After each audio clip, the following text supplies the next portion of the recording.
So, you've died and gone down to Hades. You never really thought that the Greek underworld was the one, but hey ho, you're travelling down now, and relax, it's not all bad. So what does the journey down south, as is politely put, actually entail? Well, first of all, the physical form of the gate is apparently in Eleusis, in Attica. So have fun with that, with the spiritual journey over to the Athenian heartland.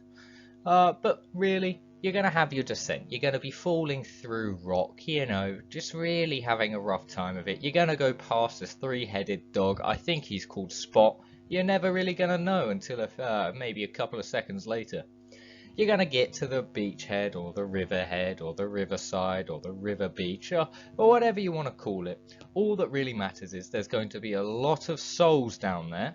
Not all of them with the 2 drachma to pay the ferryman, so barge past them, because hopefully, and I say hopefully, your relatives gave you that money before you kicked the can. And I recommend, by the way, you take the ferry ride. 2 drachma, not a lot, all things considered. Spend eternity on a river beach, or go forward with your journey. Once you've had this lovely boatside tour from our absolutely charming ferryman named Charon, you're going to have your judgment. And then it's your eternity. What's not to love? Same thing, forevermore.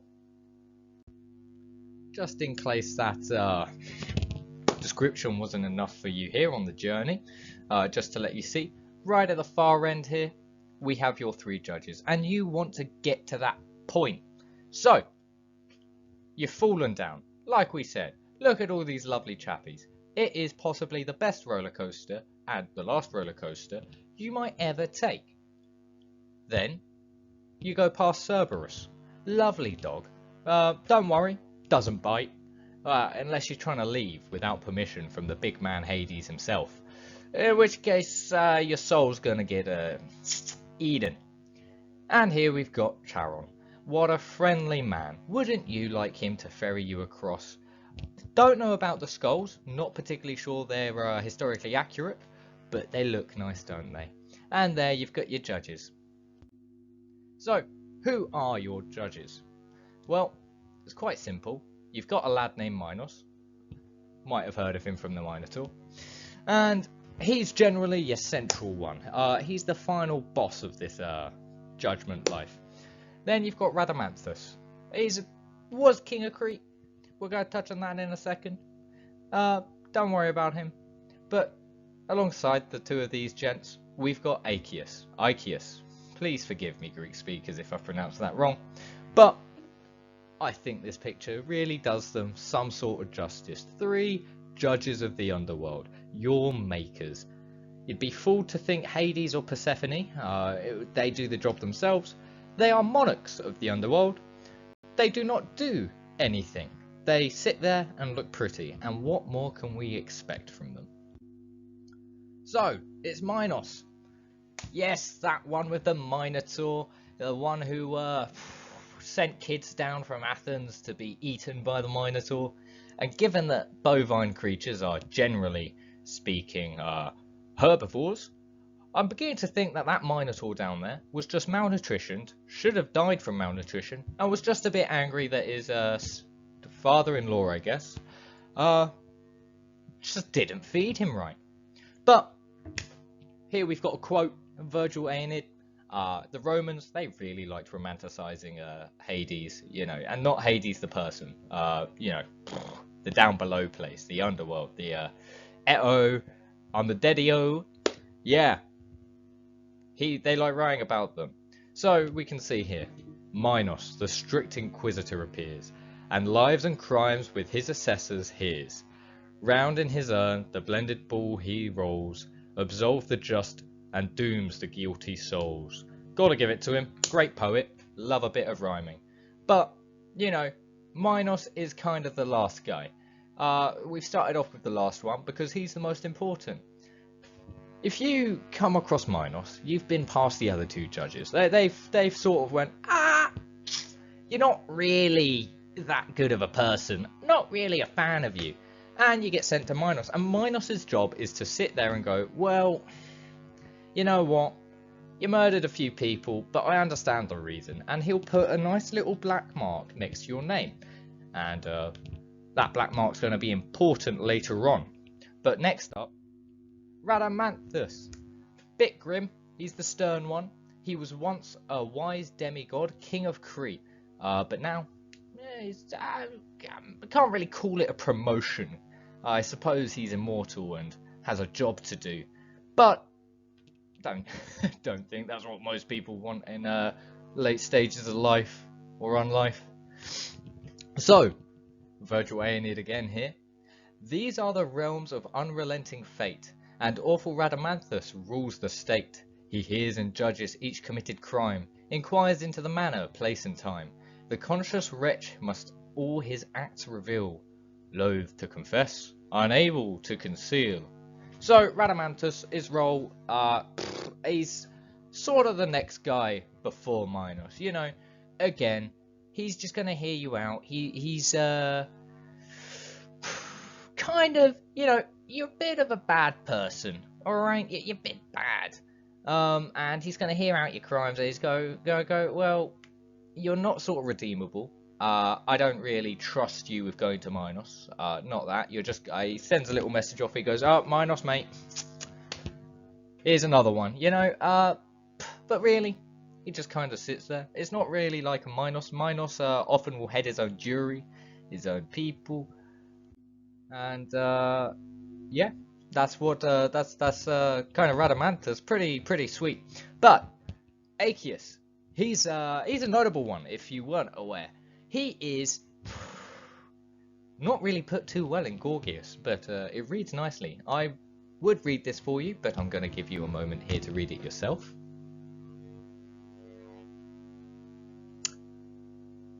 Boy, I really hoped you paused that video there if you didn't read it all. So, Aeacus, a very proud daddy and granddaddy. Now, if you weren't aware, this man is not only the son of a god, but he's also the son of two heroes, Peleus and Telamon, both of which went on to have demigod kids of themselves. And if it wasn't for Ajax and Achilles, you know, kicking the bucket, quite so young, might have had a good couple of extra generations of demigods. I mean, they did have kids, but they could have had more kids, you know, more kids to have more kids with different nymphs and deities, and yeah, you know, you get the picture, Now, Plato paints Aeacus as a bit of a, how we say, interesting fellow. You see, according to Plato, Aeacus here, he judges people based on their skin colour, which, 2023 here, not exactly what we go for. But I'm not one to judge the Greeks by modern day standards, let alone the Romans. But we can see in this passage as well, this idea of an Isle of the Blessed, and, you know, people who aren't going to the Isle of the Blessed, well, they get sent to Tartarus. You see as well, though, on this Plato's description, that he associates different regions to different deities, so it gives a bigger purpose to Rhadamanthus. Rhadamanthus. There we go. I'm going to leave that in for posterity. Now, normally Rhadamanthus, he changes places a bit, right? Which is why I've actually included this more specifically.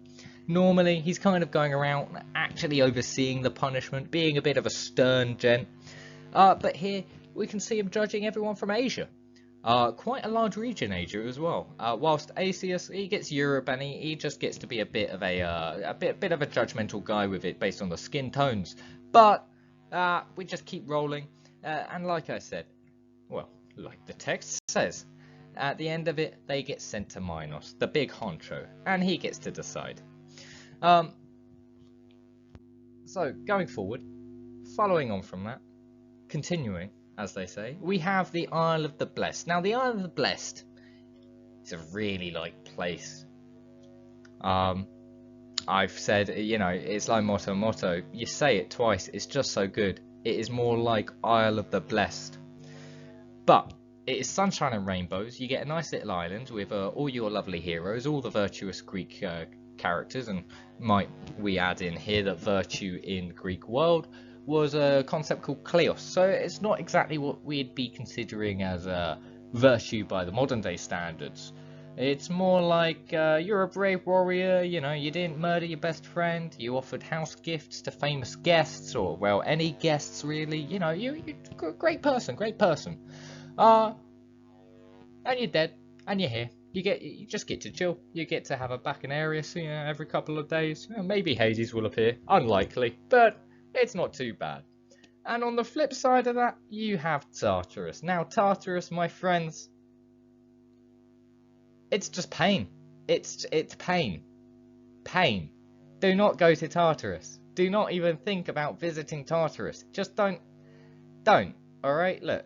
Down in Tartarus, just in case you wanted to commit a small crime, you've got people like Titius having a liver torn out by an eagle every, I don't know, Tuesday morning. Actually, probably every morning if we were talking more like Greek gods and their wrath.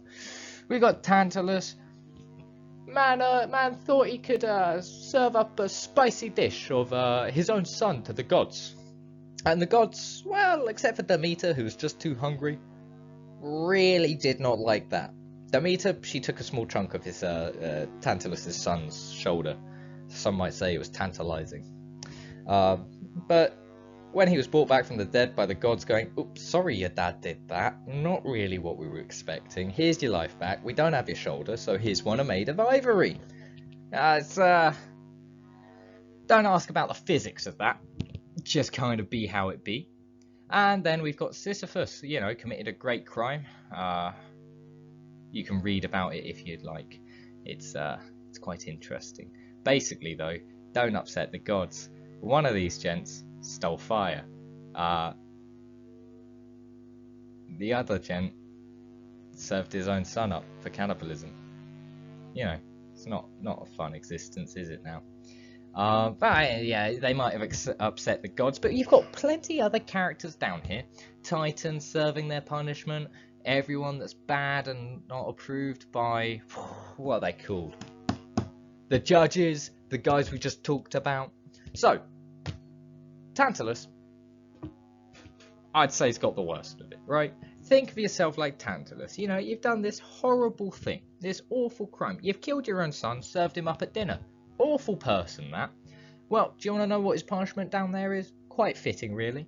He is in a lake, drinkable water, and whenever he gets thirsty, as he is eternally punished to be thirsty and hungry, he leans down, he wants to take a sip, but the water recedes. It goes away, it sods off. And he's like, oh, well, you know, it's okay, there's this little apple tree growing above me, and there's juice in the apple, and I am really hungry, I'm parched, I've been eternally damned to be hungry, I'll just reach up and grab an apple. Does not go too well, because a strong gust of wind appears, and it just blows the tree away. Man can't grab the apple. That would be awful for eternity. Do not want that as your eternity. You would rather the Isle of the Blessed, would you not? But you see, that is Tartarus. Now, don't worry, if you are doomed to Tartarus, it is not permanently in Tartarus. Do you remember that black X we mentioned earlier? That lovely little black X? Well, if you have a black X next to your name, it means that Minos has went, well, the jury here of the souls, you know, they're still pretty unhappy with you. I still think you're pretty bad, but you can be redeemed. So every so often in Tartarus, you float along the river Styx, go on your merry little way, and you go through Tartarus, you get washed up, and eventually the river Styx carries you back out onto a beach. The judges, they look at you, they hold another jury. Minos goes and selects some people, and he goes, all right, people. Well, people, souls, dead souls, psyche. if you're being exact, the Greeks did exactly have a termination for souls. But, you know, he gets them all, and he goes, all right, do we forgive him? He's been through literal Tartarus. Do we forgive him?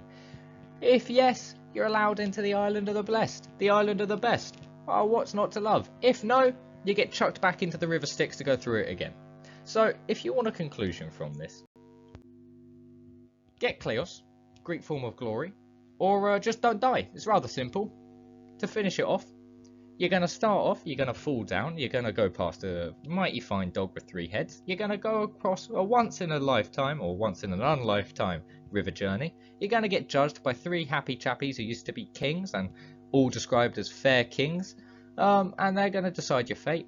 And if you won many battles, brought great pride to your family, protected your homestead, protected your city, gave birth to many kids, you know, Isle of the Blessed. If you murdered your brother because he ate your Cocoa Pops, just, you're not going to want to die. It's going to be an awful experience. Thank you very much for watching. Have a lovely day there. Bye now.